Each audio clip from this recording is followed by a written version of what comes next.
Counter-Strike can be kind of complicated. Despite its relatively simple mechanics, each element of the game has incredible depth that Valve doesn't really take the time to teach you. The new player learning experience can be overwhelming, and nades are no exception. There are infinitely many ways that you can utilize grenades to your advantage. Here are some tips for each nade that you may have not considered before.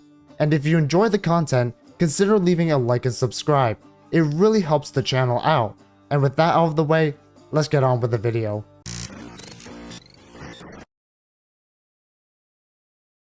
Psst, hey kid. This video is sponsored by SkinsMonkey. SkinsMonkey is a 24/7 online trading service for CS2 that is extremely easy to use. You just select your skins that you want to trade, the skins that you want to trade for, and they'll send you the offer. Right now, they're offering up to a 30% bonus on your first deposit, and up to 35% if you use my code WAZOO at the top, along with an additional free $5 if you make a trade worth $100. That's a lot of free money. Check out SkinsMonkey today and use my code WAZOO. Thank you, SkinsMonkey. Starting with smokes, the primary use case for smokes is to block vision on a choke point. This is a great way to deter Ts from entering a site, and allows you to gain space or better positioning against the Ts. But one of the worst mistakes that you can do is to not throw the smoke deep enough. If the smoke blooms on the threshold of a choke point, the Ts can actually use the smoke against you, as they are no longer restricted to exiting the smoke from one confined space, but now have options of where they can peek from. So what I really mean is, as a T, you should look for these kinds of smokes to take advantage of. When these kinds of smokes are thrown purposefully by the Ts, they are called lurk smokes, as they are typically thrown by lurkers to put pressure on the CTs on site by threatening a sneaky play, or in some cases, allowing you to bypass common angles while still forcing the CTs to be wary of you peeking out through the smoke. One of the most common lurk smokes used is the dust tube B lurk smoke, where you line yourself with this pillar, aim generally towards the front of the corridor, and throw. On the surface level, all this smoke does is isolate the duel with the back plat player, which honestly isn't very useful. But what the smoke really does is allow a lurker to have more options of attack, rather than just peeking into their death. You can play behind the smoke and lurk towards plat, you can jump onto the boxes and get a cheeky angle, or you can run in front of the boxes with a flash to isolate the car and site player. So it no longer becomes a smoke that is easily countered by a CT playing headshot, but rather a smoke of infinite opportunities for a T-lurker to attack the site. This smoke can also be used to aid in a rush, as it allows the Ts to spread out more efficiently while protecting them from the AWPer holding the door's angle. But perhaps the real value is through the fifth way to use the smoke, which is to not do anything at all. Because there are so many plays that you can make from the smoke, the CTs are forced to be wary of a potential attack, even if you never actually make a play. This means one less CT rotating to help with the A rush, one less CT helping the mid to B rush, and one less CT caring about B when you consistently never push the smoke, which is when you do push. You can also use these smokes on CT side, my favorite example being a double door smoke on Dust 2 that I throw all the time, which is clearly why I'm showing you a clip from CSGO instead of CS2. Whoops. This mid smoke might look like a poor attempt at an Xbox smoke, but it can actually be used in 3 different ways. Firstly, you can lurk into lower tons without the mid AWPer spotting you, which opens you up for some big plays for stopping the Ts. Secondly, if the Ts throw the standard Xbox smoke, with a little bit of practice, you can secretly jump up onto Xbox and punish the cat rush without the Ts even knowing. And thirdly, it forces the Ts to be wary of the B tons lurk, blah blah blah. I think you get the point by now. Mollies don't have a lot of tech associated with them, since the raw value of having a molly block your opponents from entering areas is way too high.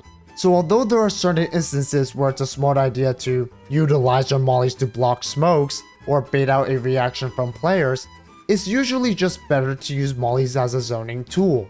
But that doesn't mean you can't get creative with how you zone out players with mollies. What you can do instead of trying to stop a rush from happening, which all the Ts have to do is wait out the molly, you can instead wait for the rush and then punish the Ts for trying to get into power areas. The most common molly for this purpose is a molly thrown under apartment window on B-side Mirage.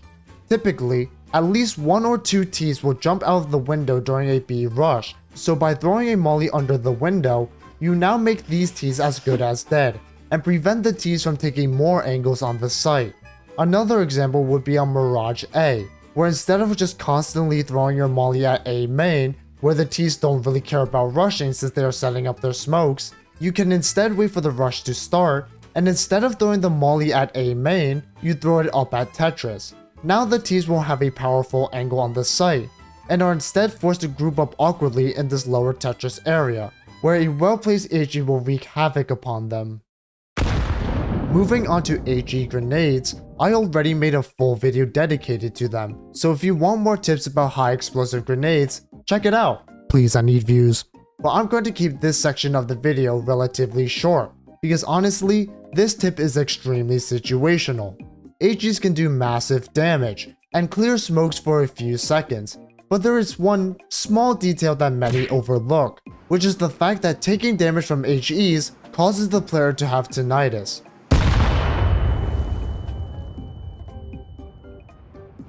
This is way more apparent in flashes since you are left like Helen Keller, but it can come in handy with HEs. If you know you hit a T with your HE, you can start defuse with them not even knowing.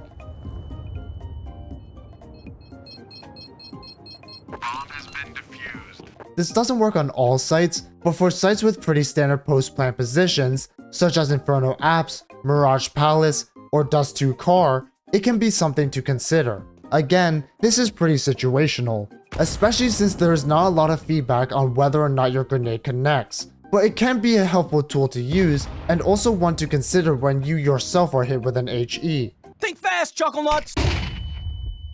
Flashbangs are the most powerful tool in Counter-Strike.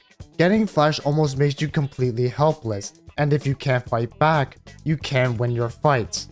This leads to a whole meta of ways to dodge flashes before they even get to you, which is known as playing counter flash. Essentially what playing counter flash entails is purposefully looking at a wall, the ground, away from the engagement, etc. and waiting for the flash, before immediately peeking to punish whoever the flash was meant to benefit. This can be especially powerful in a 2-man hold on site, where one player jiggles for information and safe damage, while the other player waits for the enemies to engage with a flash. Obviously, the easy counter to this strat is to double swing each player and get 2 free isolated duels.